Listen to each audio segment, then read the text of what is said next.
नमस्कार शेतकरी बांधवांनो, स्वागत आहे तुमचं किशोर दामेदर यूट्यूब चॅनलला। आज आपण आलो आहे मोहोज या गावातील जवखेडे गावामध्ये।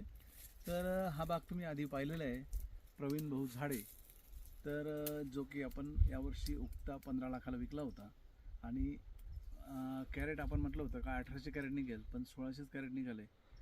ते पण 15 लाखात त्याला परवडला व्यापाराला, तोही खुश आहे, शेतकरी खुश आहे आणि आपले झाडं पण खुशच आहे।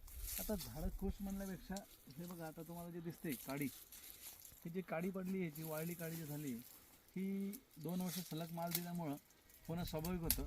आता ही वाळली काडी आपल्याला कमी करून घ्यायची। प्रत्येक जणाचं काम आहे आता की ज्यांच्या बागेमध्ये अशी वाळली काडी असेल ती 100% काढलीच पाहिजे, कारण ती असली तर झाडावर मरगळ राहते आणि झाड पुढं नव्हते चांगलं काढत नाही आणि फुटायला पण त्रास देतो।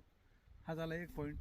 त्याच्यानंतर हार्वेस्टिंग झाल्यानंतर बेसल डोस टाका, हे मी सांगितलेलंच आहे। ज्यांचे टाकायचे राहिले असेल त्यांनी पुढच्या 10 दिवसात 100% बेसल डोस टाकून ठेवा। बेसल डोस मागच्या व्हिडिओमध्ये मी सांगितलेला आहे।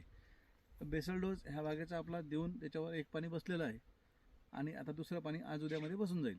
तर बेसल डोस ह्या महिन्याच्या नंतर टाकू नका, शक्यतो तो चांगला लागू होत नाही, मग आपल्याला वॉटर सोल्युबलवर मॅनेज करावं लागेल।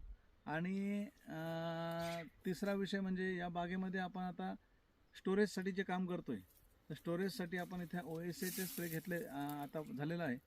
फायटोप्थेरा बऱ्याचशा बागांवर डिंक जाणवतोय, तर त्यासाठी तुम्हाला रेडोमल आणि एलिएटची म्हणजे ड्रेंचिंग किंवा त्याला पेस्टिंग करायची, स्प्रे मारायचं आहे, तेही तुम्हाला सांगितलं आहे। ज्यांना अडचण असेल त्यांनी कमेंट्समध्ये सांगू शकता।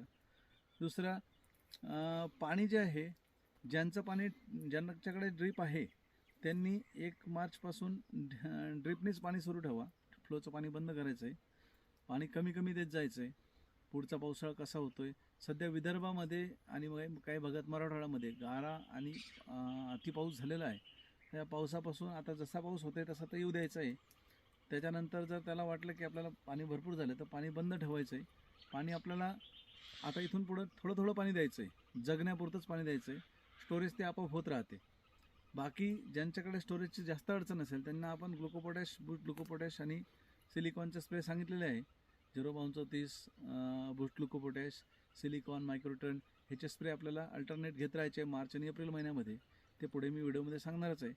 आणि ज्यांचा आंबेबहार आता सेट झाला आहे आणि ज्यांनी खतं टाकायचे राहिले त्यांनीही खतं भरून ठेवा।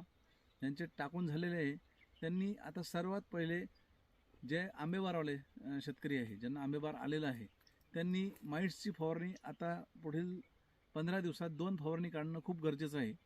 माईट्सचा अटॅक, टेम्परेचर वाढलेलं आहे, माईट्सचा अटॅक 100% येणार आहे, आलेला आहे बऱ्याच ठिकाणी। त्यामुळं माईट्सची फवारणी तुमच्या